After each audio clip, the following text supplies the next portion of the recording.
Latino is not a race. It isn't. It has never been a race. There are white, black, Asian, and brown people here who are all Latin American. To say that a white Cuban, whose ancestors had a black Cuban's ancestors as slaves belong to the same culture is ludicrous, for example. Well, if it isn't a race, then what is it? You might ask. It is not a nationality either. In the same way, you would describe Sweden and Iceland as Nordic countries.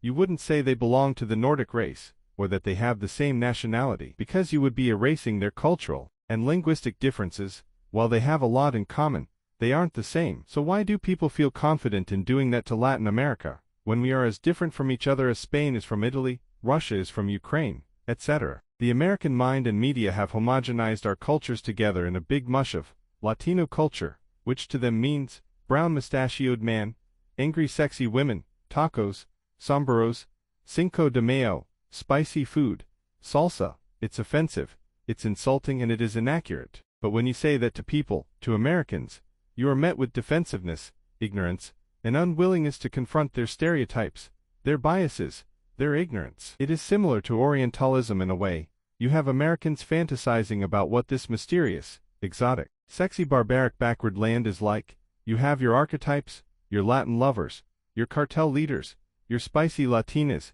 your lazy Mexicans, your Latin maids and gardeners, all of them dehumanizing. Recently I saw a clip of an American TV show, some Dancing with the Stars thing. It was called Latin Night Samba.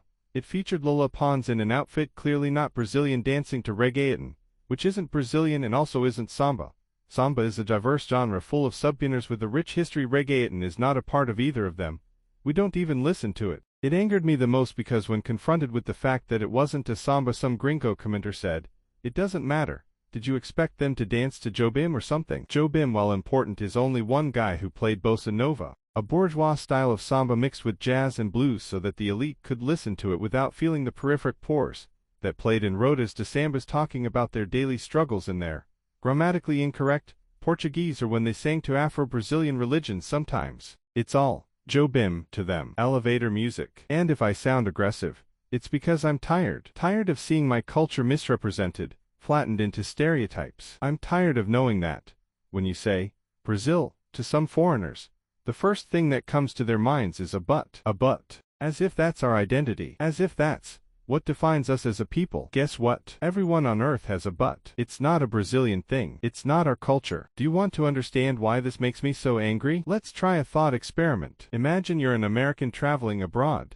In this alternate reality, people don't know much about your country. What they do know is this: American women have big boobs. That's it. You introduce yourself to someone, and when you say you're American, they respond, "Oh, cool. Americans have such big boobs." Every time. That's all they say about your country. Every time you try to educate them about your actual culture, they dismiss you. They even get defensive. Being seen as hot abroad is a compliment, they tell you. It's infuriating, isn't it? Because your entire identity, your history, your culture, your complexities, has been reduced to one objectifying stereotype. That's what it feels like for so many Brazilians, when people reduce us to these hypersexualized caricatures. And I am sure other people from Latin American countries feel the same as I do. I decided to make this video because there isn't a Brazilian perspective on English-speaking YouTube, and also because I had to channel my anger into something useful. If you want to hear more rants by an angry Brazilian, do subscribe and give it a thumbs up.